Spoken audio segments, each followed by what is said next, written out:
Hello साथियों, मैं B L लूणा मेरे यूट्यूब चैनल स्टडी टाइम में आपका हार्दिक स्वागत करता हूं। हम जो हिंदी साहित्य है, उस हिंदी साहित्य की जो गद्य विधाएं हैं उनके बारे में अध्ययन कर रहे हैं। इस क्लास में आज हम उपन्यास के बारे में पढ़ेंगे। तो अगर आप मेरे चैनल पर पहली बार आए हो तो आप मेरे चैनल को सब्सक्राइब कर ले, बेल आइकन को ऑल पे प्रेस कर ले ताकि मेरे आने वाले हर वीडियो का नोटिफिकेशन आपको मिलता रहे।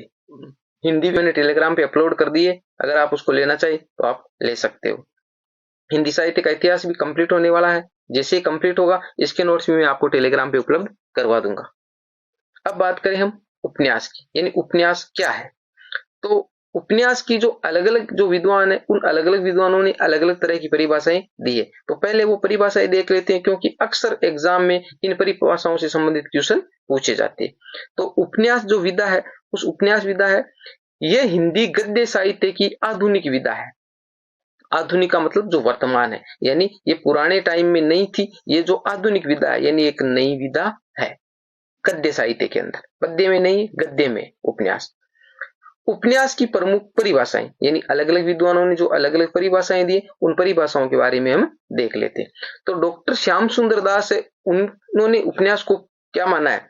उपन्यास मनुष्य के वास्तविक जीवन की काल्पनिक कथा है, यानी उपन्यास है वो मनुष्य का जो वास्तविक जीवन है उसकी एक काल्पनिक कथा है। अब ये परिभाषाएं हम किस प्रकार याद करेंगे, क्योंकि जो सारी परिभाषाएं वो हमें याद नहीं रहती है। तो इसको याद करने का छोटा सा तरीका यही है कि आप ये जो नाम है, जैसे श्याम सुंदर दास है, ये श्याम सुंदर दास और काल्पनिक कथा, ये आप अटैच कर लीजिए। आप इसको ऐसे श्याम सुंदर और काल्पनिक कथा, श्याम सुंदर काल्पनिक कथा, इस प्रकार आप 4-5 बार 10 बार ऐसे करोगे तो यह आपको अटैच हो जाएगा। अब जैसे क्या होगा कि बार बार हम ऐसे रटेंगे इसको, तो जैसे ही क्वेश्चन आएगा परीक्षा में तो श्याम सुंदर का नाम आते ही हमारे दिमाग में ऐसे अटैच होके आएगा ये श्याम सुंदर काल्पनिक कथा, श्याम सुंदर काल्पनिक कथा। तो इस प्रकार करके ये परिभाषा याद हो जाएगी। तो ऐसे ही इसका याद करने का तरीका है। बाकी कोई आप अगर इसको पूरा अच्छे से याद कर सकते हो तो आप उस प्रकार कर लीजिए। मैंने तो इसको इसी प्रकार याद कर रखा है।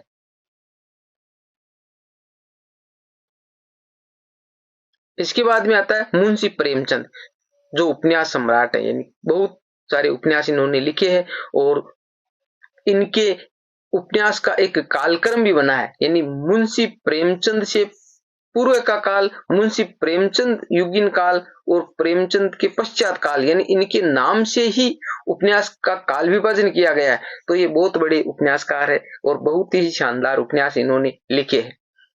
तो इन्होंने परिभाषा दी है उपन्यास की, मानव चरित्र पर प्रकाश डालना, यानी मानव का जो चरित्र उस पर प्रकाश डालना और उसके रहस्यों को खोलना ही उपन्यास का मूल तत्व है।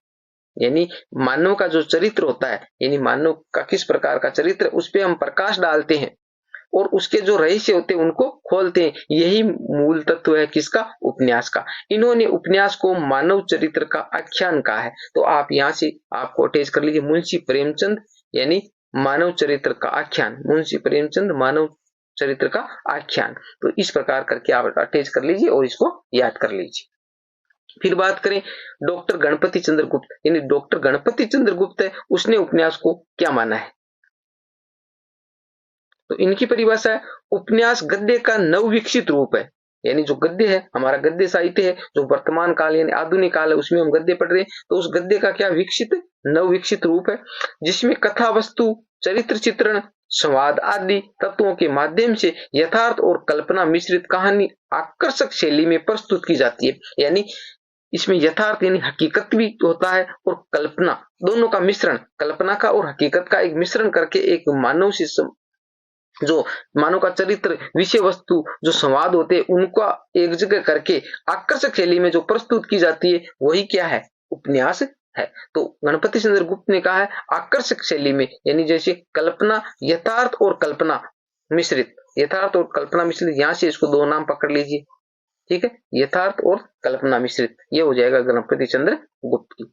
अब बात करें जयशंकर प्रसाद, यानी जयशंकर प्रसाद ने इनकी क्या परिभाषाएं दी है। तो जयशंकर प्रसाद ने कहा है, मुझे कविता और नाटक की अपेक्षा उपन्यास में यथार्थ का अंकन सरल प्रतीत होता है। यानी ये जयशंकर प्रसाद कह रहे हैं जो कविता होती है, जो एक पद्य है, ठीक है, और नाटक, नाटक हमारा इसमें आएगा गद्य में, कविता पद्य में आएगी। तो ये कह रहा मुझे कविता और नाटक की अपेक्षा उपन्यास में यथार्थ यानी हकीकत का अंकन सरल प्रतीत होता है। तो ये परिभाषा है वो जयशंकर प्रसाद ने दी है। तो आप कविता और नाटक की अपेक्षा, ठीक है, तो ये आप इसके अटैच कर लीजिए जयशंकर प्रसाद से। तो ये जो 4-5 जो मोस्ट परिभाषाएं थी जो मैंने आपको यहाँ पर बताने की कोशिश की है, और इसको आप अच्छे से याद भी कर लीजिए, क्योंकि अक्सर इनसे संबंधित क्वेश्चन पूछा जाता है। अभी जैसे हमारा कॉलेज लेक्चर का जो पेपर हुआ था उसमें ज्यादातर ये कथन पूछे गए थे जो विद्वानों द्वारा जो परिभाषाएं दी गई है, तो ये कथन कम ही याद रहते। और अभी जो आरपीसी है उसका पैटर्न इस प्रकार का चल रहा है कि ये जो परिभाषाएं, इन परिभाषाओं से संबंधित क्वेश्चन पूछते हैं। दूसरी बात, जो नई वाले कथन है ना वो ज्यादा पूछते हैं। और रही बात जो गहराई में, यानी जैसे हमने मान लिया सेवा सदन एक प्रेमचंद का उपन्यास हमने ले लिया, तो पहले तो क्या है कि यही पूछा जाता था कि भाई सेवा सदन उपन्यास किसका है, तो हमें पता चल जाता था भाई सेवा सदन है वो मुंशी प्रेमचंद का, या फिर इससे संबंधित उसकी प्रकाशित होने की डेट पूछ लेते थे। पर अभी जो आरपीसी का जो ट्रेंड चल रहा है उस ट्रेंड के हिसाब से हमें तैयारी करनी है। उसमें क्या पूछा जा रहा है कि सेवा सदन जो उपन्यास है, तो ऊपर लिखा हुआ आएगा कि सेवा सदन से संबंधित नहीं है, तो अब उससे जैसे उसका प्रकाशन वर्ष कब था, वो किसका लिखा हुआ था, उसमें कौन कौन से पात्र थे, इस प्रकार कहने का मतलब उसको गहराई से पढ़ना होता है, गहराई से पढ़ना होता है। इस प्रकार की चीजें अभी वर्तमान में आरपीसी का ट्रेंड चल रहा है और इस प्रकार की हिंदी में पूछी जाती है। अभी जो कॉलेज लेक्चर का पेपर हुआ उसमें इसी प्रकार की चीजें अक्सर पूछी गई थी। तो आपको आरपीसी किस प्रकार के पैटर्न से चलती है उसके हिसाब से तैयारी करनी होती। अब देखिए, रचना काल के आधार पर हिंदी का पहला मौलिक उपन्यास, यानी रचना के हिसाब से, रचना के हिसाब से हिंदी का जो पहला मौलिक उपन्यास है वो किसे माना गया है, वो माना गया है भाग्यवती को। भाग्यवती नाम का उपन्यास है जो सरदाराम फुले द्वारा लिखा गया 1877 ईस्वी में, 1877 ईस्वी में। तो यहाँ ध्यान रखना आपको, अलग अलग देखिए आगे वाली लाइन है, अंग्रेजी ढंग के आधार पर हिंदी का पहला मौलिक उपन्यास है, यानी रचना काल के हिसाब से बात करें, यानी यहाँ पर क्या नाम आया, रचना काल आया है।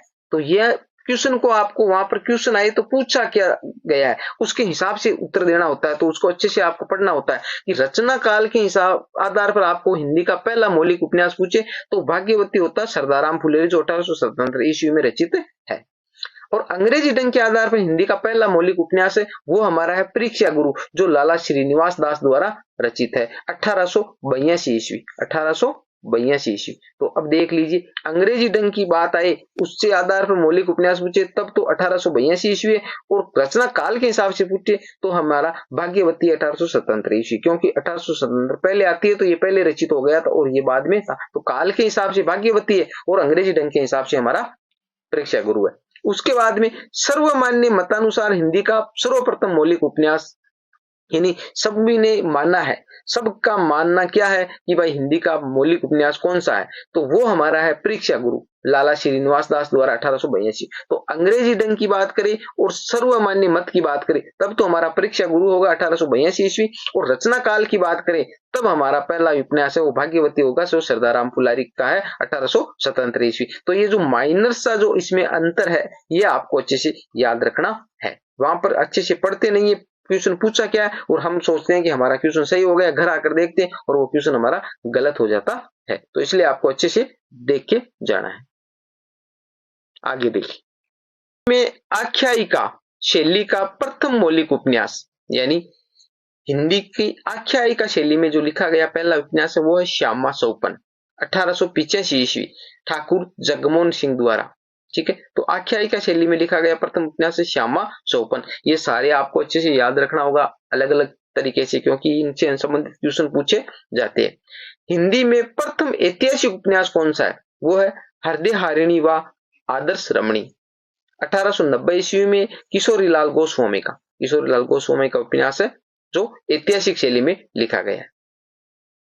हिंदी में पत्रात्मक प्रविधि में लिखा प्रथम मौलिक उपन्यास यह है चंद हसीनों के खतूत 1927 ईस्वी पांडे वेचन शर्मा उग्र।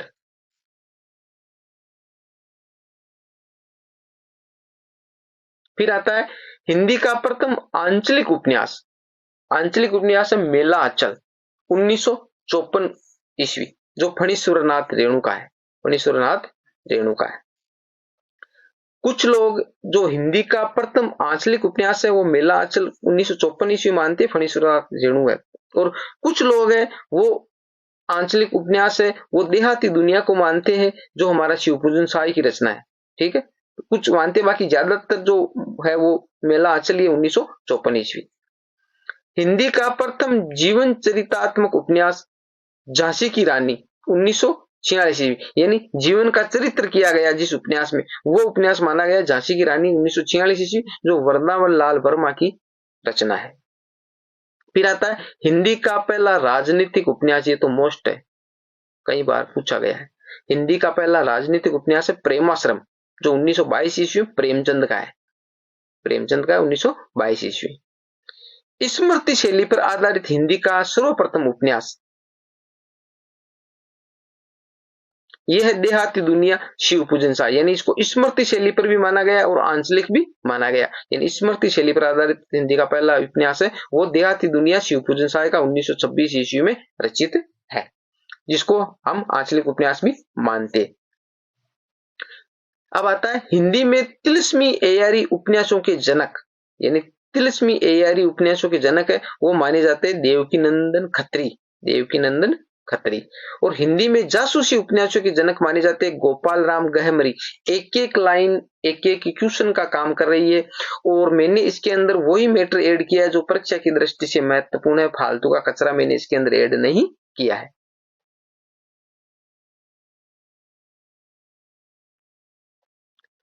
हिंदी में ऐतिहासिक उपन्यास परंपरा के जनक किशोरीलाल गोस्वामी। तो देखिए तिलिस्मी एयारी है देवकीनंदन खत्री, जासूसी उपन्यासों के जनक है गोपाल राम गहमरी, ऐतिहासिक उपन्यासों के है वो है किशोरीलाल गोस्वामी। तो तीनों अलग अलग है, अलग अलग आपको अच्छे से याद रखना है। अब बात करें हिंदी उपन्यास का काल विभाजन, यानी हिंदी में जो उपन्यास लिखे गए उनको हम किस प्रकार विभाजित कर सकते हैं अलग अलग काल के हिसाब से, तो वो देख लेते हैं। पहला है प्रेमचंद पूर्व हिंदी उपन्यास, दूसरा है प्रेमचंद युगीन हिंदी उपन्यास, तीसरा है प्रेमचंदोत्तर हिंदी उपन्यास। कहने का मतलब मेन प्रेमचंद है, मेन क्या है प्रेमचंद है। प्रेमचंद है, इस प्रेमचंद से पहले भी उपन्यास लिखे गए और प्रेमचंद के बाद में भी उपन्यास लिखे गए, बीच में क्या है प्रेमचंद है। यानी प्रेमचंद एक ऐसे जो साहित्यकार माने, कवि माने, ठीक है, उपन्यासकार माने, तो ये एक ऐसे थे कि इनके आधार पर एक काल का, उपन्यासों का काल का विभाजन किया गया। तो आप देख लीजिए कि उपन्यास के क्षेत्र में इनका क्या योगदान रहा है, बहुत ही शानदार उपन्यास इन्होंने लिखे। तो प्रेमचंद पूर्व के जो उपन्यास लिखे गए उनमें किस प्रकार की जो भाषा शैली थी, किस प्रकार का चरित्र चित्रण था, किस प्रकार की संवाद योजना थी, वो हमारे प्रेमचंद पूर्व जो उपन्यास थे वो अलग थे। और प्रेमचंद ने उसमें किस प्रकार परिवर्तन किया और किस प्रकार के उपन्यास लिखे, उसके बाद में प्रेमचंद के बाद में अलग तरह के उपन्यास और लिखे जाने लगे जो वर्तमान में लिखे जा रहे हैं। तो ये इस प्रकार करके प्रेमचंद को आधार मानकर काल विभाजन किया गया उपन्यासों का। समझ में आ गया, एक प्रेमचंद के पूर्व है, एक प्रेमचंद युगीन थे और एक प्रेमचंद के बाद में। आगे देखिए प्रेमचंद पूर्व हिंदी उपन्यास, यानी प्रेमचंद के पूर्व हिंदी उपन्यास लिखने वाले लेखक कौन कौन से थे। तो पहला नाम आता है बालकृष्ण भट्ट, जिनका जन्म 1844 ईस्वी में हुआ था और मृत्यु 1914 ईस्वी में हुई थी। मोटा मोटी याद रखना है क्योंकि इनसे संबंधित जन्म और मृत्यु डेट कम पूछते, बाकी इसलिए मैंने लिखा है कि इनका कालक्रम अक्सर पूछ लेते कि कालक्रम से सेट कीजिए, तो पहले कौन सा आएगा, जिसका जन्म पहले हुआ वो पहले आएगा, उसके बाद में तो आरोही क्रम वाला ऐसा सिस्टम पूछ लेते, इसलिए मैंने यहाँ पर ये जन्म डेट लिखी है। इनके जो उपन्यास है वो है, ज्यादा इनका लंबा चौड़ा कुछ है नहीं, वो उपन्यास के नाम भी पूछते अक्सर। तो नूतन ब्रह्मचारी 1886 ईस्वी, रहस्य कथा 1879 ईस्वी, 100 अजान एक सुजान 1892 ईस्वी। आचार्य शुक्ल ने इनको हिंदी का स्टील कहा है, ये मोस्ट है।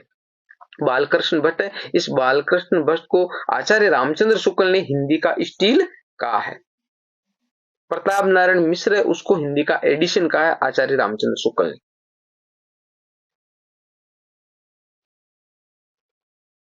ठाकुर जगमोहन सिंह, इसका जन्म 1857 ईस्वी में हुआ था और मृत्यु 1899 ईस्वी में हुई थी। श्यामा सौपन 1885 ईस्वी की है, जो एक उपन्यास है, इसमें सारे हम उपन्यास ही पढ़ रहे हैं। फिर आता है मेहता लजाराम शर्मा, जन्म 1863 ईस्वी और मृत्यु 1931 ईस्वी। इनका जो उपन्यास है आदर्श हिंदू 1914 ईस्वी में और आदर्श दंपति 1904 ईस्वी में।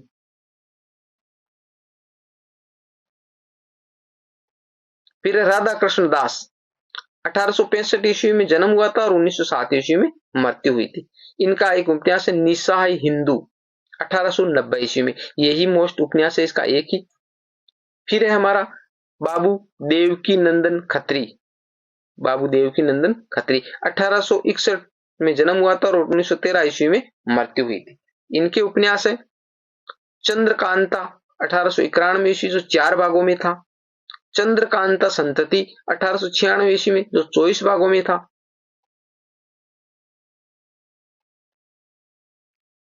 फिर है भूतनाथ 1908 ईस्वी, ये 6 भाग में था। प्रथम अधूरा उपन्यास, यानी इनका जो प्रथम अधूरा उपन्यास है वो है भूतनाथ जो 1908 ईस्वी में 6 भागों में था पर अधूरा था। फिर आगे इसको पूरा करने का काम भी किया गया, वो आगे देखेंगे आएगी। काजर की कोठरी 1902 ईस्वी, अनूठी बेगम 1905 ईस्वी। ये हिंदी में तिलिस्मी एयारी उपन्यासों के जनक माने जाते हैं, जो अभी ऊपर आपको मैंने बता दिया है। तिलिस्मी एयारी उपन्यासों के जनक है वो देवकी नंदन खत्री माने जाते हैं। फिर हमारा है दुर्गा प्रसाद खत्री, देवकी नंदन खत्री के पुत्र थे।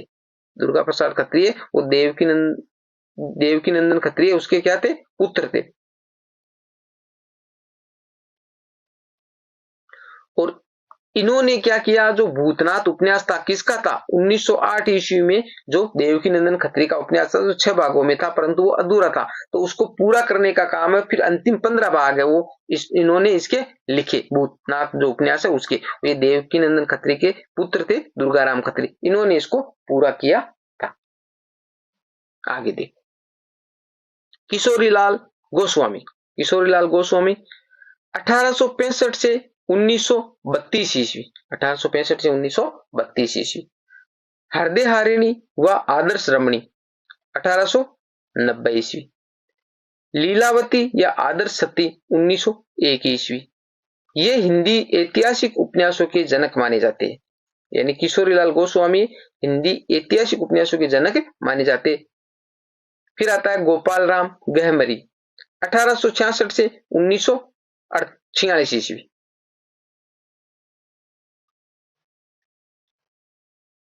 अद्भुत लाश 1896 ईस्वी, गुप्तचर 1899 ईस्वी, सरकटी लाश 1900 ईस्वी, जासूस की भूल 1901 ईस्वी, देवरानी जेठानी 1901 ईस्वी, जासूस पर जासूसी 1904 ईस्वी, जासूस की एयारी 1914 ईस्वी। ये हिंदी जासूसी उपन्यासों के जनक माने जाते हैं, यानी ये हिंदी जासूसी उपन्यासों के जनक माने जाते। कौन माने जाते, गोपाल राम गहमरी, गोपाल राम गहमरी ये हिंदी जासूसी उपन्यासों के जनक माने जाते हैं।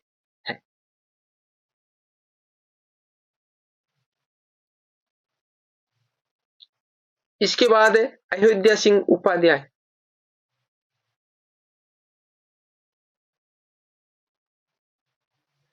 इसके बाद है अयोध्या सिंह उपाध्याय हरिओद जो 1865 ईस्वी में जन्म हुआ था और 1945 ईस्वी में मृत्यु हुई थी। इनका उपन्यास है ठेठ हिंदी का ठाठ 1899 ईस्वी, बेनिस का बांका, अध खिले फूल 1907 ईस्वी। तो ये जो उपन्यास थे।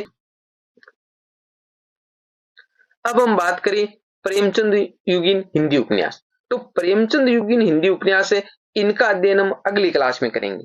ठीक है, उम्मीद करता हूं ये क्लास आपको अच्छी लगी होगी। अगर अच्छी लगी है तो लाइक करें, शेयर करें और सब्सक्राइब करके रखें मेरे चैनल को, तो कि मेरे आने वाले हर वीडियो का नोटिफिकेशन आपको मिलता रहे, क्योंकि बहुत ही शानदार मैटर आपको इस क्लास के माध्यम से दिया जा रहा है। जिस दिन आपका एग्जाम होगा देखना कि एग्जाम में किस प्रकार आप परफॉर्मेंस करोगे, बहुत ही शानदार मैटर है। तो आप जरूर चैनल को सब्सक्राइब करके रखें। मिलते हैं अगली वीडियो में, तब तक के लिए जय भीम जय भारत।